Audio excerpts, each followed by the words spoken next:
البيجي كنا نعمله نشوف مثل عبد الرحمن وشنو نعمله هكا لوح نطلعوه بالسيف تاع واحد شكله عنده في الدار يطلع حافظ تصير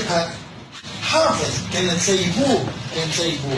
ويعمل فوتوشوب ينحي تصوير بوه يحط وجهه هو وبعد يطبع ديزافيش ويبعثهم في تونس كامله هو حافظ كانت تسيبه ينجم يجي مثلا فما مجلس الامن ترأسه رئيس الجمهوريه فهمت ينجم حافظ يجي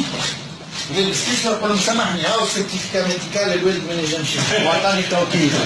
تفضل تو حافظ ابوه فهمت انكرويابل هو ما عندوش عيشه في حياته كان في هذاك اللي يعمل هذاك اللي هو انت حافظ قاعده هنا باش تفهم حاجه انا اللي داخل في نداء 47 فهمت داخل في نداء 47 جاي حافظ لهنا طالبني باش نعمل لك الحمله كي دخلنا في محسن فكر ما صح ما صح تصليح قلت له تو انا نعمل حزب معناتها يكون ديمقراطيك والعباد قال لي شنو هي؟ قال لي انا عرفت شكوني هنا نقول له قال لي انا اسمي قايد سبسي الحزب هذاك تاع قايد سبسي انا الزعيم هكا مش توا انا نحكيك حكايه عندها عام ونص ولا عامين حق شيء كيف ليش اسمي نحي اسمي تو الحزب ما يمشي ما عادش فاهم تونس تنحى اسمي انا بابا منع البلاد تونس نتاعي لازم نرعى انتم واحدة عليش نتاعنا ايش قلت انا برانيك هكا قال لي كي برانيك قال زعيم قلت له سامحني انا خدمت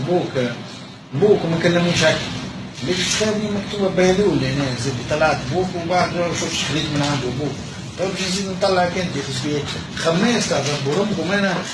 قاعد قبل الكلام هذايا وقاعد هكا هنا الخماس باش يموت يدي له قاعد بحذايا وسامة قال لي ما كان هكا ولا تحت الجزوار قلت له برا نايك على تحت الجزوار قاعد شو حتى هنا فما كعكة بقلاوة كلاه بعد عمل لك تعال ترجع الساعة عمرو في بينور